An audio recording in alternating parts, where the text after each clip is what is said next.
Halo, welcome back. Kali ini kami akan lanjut membahas series dengan judul Algojo. Tapi sebelum itu jangan lupa untuk selalu support channel kami dengan cara klik like, share, subscribe, dan jangan lupa follow sosial media kami ya. Oke, langsung saja kita bahas series Algojo episode 7. Zar tiba di tempat yang telah dikirimkan oleh Panjul. Namun naas, sampai di sana, Panjul sudah meregang nyawa. Panjul pun langsung dimakamkan. Saat itu, Zar meminta maaf kepada neneknya Panjul karena tidak bisa menjaga Panjul. Saat itu Franky dipanggil oleh Sadino ke rumahnya. Sadino mengatakan, pagi ini baru pertama kalinya sejak bengkel gue berdiri, gue dimaki-maki sama klien karena target lepas. Gue mesti jual apa lagi buat kasih makan kalian semua. Franky mengatakan, tapi ini semua bukan kesalahan gue. Dan gue udah beresin pengkhianat di bengkel kita. Panjul. Sadino mengatakan, ikut satu itu. Bukannya lo yang bawa ke bengkel ya? Yang harusnya lo ringkus dari awal. Ya, gue juga ingat. Lo kan yang ngasih saran buat nerima Zar di bengkel. Franky mengatakan, gue akan beresin. Sadino mengatakan, harusnya yang lo lakuin sekarang adalah bawa kuping dia ke gue, bukan bawa omong kosong. Lo keluar, dan jangan balik lagi sebelum semuanya lo beresin. Franky keluar dengan wajah kesal. Ditambah lagi saat itu Agus mengatakan, kenakan lo. Franky mengatakan, ini semua nggak akan terjadi kalau lo nggak dikasih posisi sama bokap lo. Agus mengatakan, ini semua nggak akan tambah berantakan kalau anak-anak bisa lo pegang. Franky menjawab, bengkel ini udah berjalan sebelum lo berjalan. Agus malah mengejek, justru itu Frank, sebelum ini berantakan harusnya lo bisa beresin. Ini lo udah turun tangan, masih berantakan kan? Mendengar hal itu, Franky terpancing emosi dan nyaris memukul Agus. Namun saat itu Franky ditegur oleh Sadino. Karena hal itu Franky mengatakan, ini anak cuman ngeretokin kita aja, dia akan meruntuhkan segalanya. Sadino mengatakan, tapi gue percaya dia bisa gantiin gue. Jadi kalau lo masih hormat sama gue, lo juga harus hormat sama dia. Saat Sadino pergi, Agus berkata, anjing itu harus nurut sama majikannya. Setelah mengatakan itu, Agus pergi meninggalkan Franky. Yang namanya anjing itu harus nurut sama majikannya. Hari itu Sadino datang ke bengkel dan memberi kerjaan untuk anak-anak bengkel sambil mengatakan, siapa saja yang bisa beresin dia akan gue bayar 2 kali lipat. Pastikan dia mati. Saat anak-anak bengkel pergi, Franky mengatakan ke Sadino, Zar kasih ke gue aja. Sadino mengatakan, ya barangkali yang lain bisa lebih becus. Gori langsung pergi ke rumahnya Zar dan meminta Zar untuk pergi dari rumahnya karena semua orang bengkel mencari Zar. Zar malah berkata, ya udah biarin aja. Kalau mau kesini, gue tungguin. Gori mengatakan, lo mau mati konyol? Zar menjawab, gue nggak takut. Gue pernah ngalahin mereka. Gori mengatakan, ya itu kan satu-satu, bukan rame-rame gini. Zar pun menuruti perkataan Gori dan pergi dari rumahnya. Namun sayangnya saat itu Sobri mengetahui jika Gori membantu Zar. Gori membawa Zar pergi ke kontrakannya. Saat itu Gori mengatakan, selama Franky masih belum sadar kalau gue bantuin lo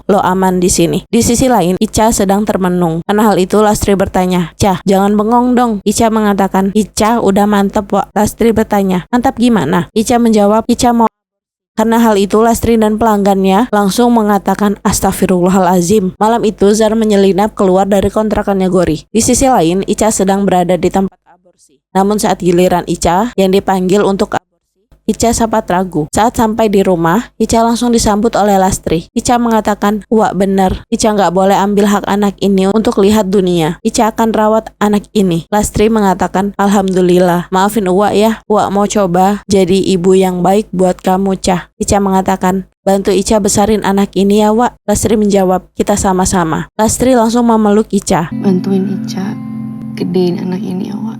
Saat itu Sobri memberitahu Franky jika Gori lah yang mengkhianati mereka. Franky mengatakan, Gori, udah terlalu banyak tikus di tempat ini. Bawa Gori dan Zar hidup-hidup. Sobri mengiyakan permintaan Franky. Zar pergi menemui Ica untuk membujuk Ica agar tidak menggugurkan kandungannya, karena dirinya tidak mau kehilangan Ica dan anaknya. Ica mengatakan, gue udah mutusin, gue mau besarin anak ini sendirian. Gue akan perjuangin hidup dia tanpa lo. Zar mengatakan, ini anak gue juga, Cah. Ica menjawab, iya, kan lo yang bilang sendiri kalau lo cuma akan ngebahayain gue, bahayain anak ini juga. Gue nggak mau, Zar. Zar mengatakan, makanya gue perlu waktu. Gue selesain semuanya. Gue udah kehilangan semuanya, Cah. Gue kesini karena gue pikir gue nggak mau kehilangan anak ini sama lo. Ica menjawab, lo udah kehilangan anak ini saat lo mutusin untuk nuntasin dendam lo. Mending sekarang lo pulang, Zar. Gak usah kesini lagi. Ica langsung menutup pintunya. Saat itu Gori sedang menelpon Zar. Namun saat itu Gori melihat bapaknya yang ingin pergi. Gori bertanya, bapaknya mau kemana? Bapaknya mengatakan, teman bapak minta tolong untuk jagain rumahnya bule. Dari kejauhan, Sobri memperhatikan Gori. Namun naas, saat itu Zar melihat keberadaan Sobri. Nah, akan hal itu Zar dan Gori langsung menahan Sobri di rumahnya. Gori mengambil ponsel milik Sobri dan mengatakan, lo bilang ke Frankie kalau lo udah nangkep Zar sama gue. Sobri mengatakan, percuma bang, Frankie akan tahu kalau gue bohong. Zar mengambil pisau dan menggoreskannya ke telinga Sobri sambil mengatakan, lo lakuin atau gue tambahin lagi di sini. Karena tak punya pilihan lain, Sobri pun mengikuti permintaan Zar. Saat itu Sobri mengatakan jika dirinya sudah menangkap Zar dan Gori. Frankie mengatakan, gak ngibul lo kan? Zar langsung merebut ponsel Sobri dan mengatakan, kalau berani sini lo ketemu sama gue di Gang Sarong 1 jam lagi. Frankie mengatakan, oke, ajak sekalian temen lo biar gue habisin kalian berdua. Binatang, kalau lu berani ketemu sama gue di Gang Sarong.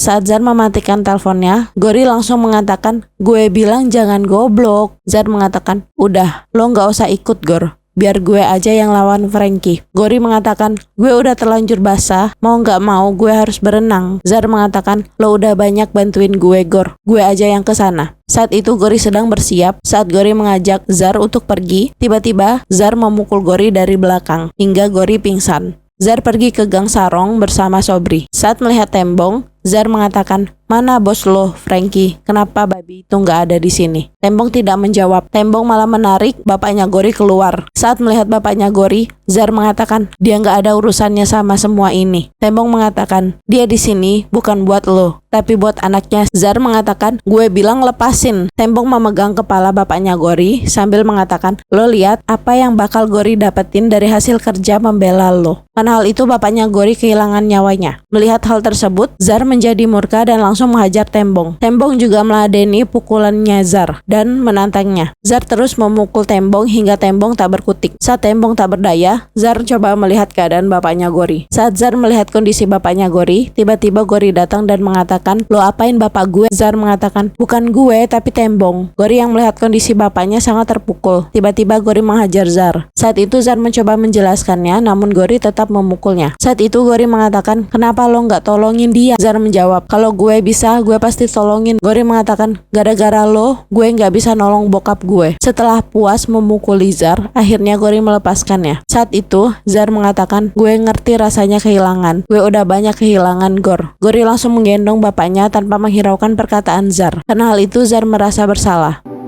Gue minta maaf, Gor.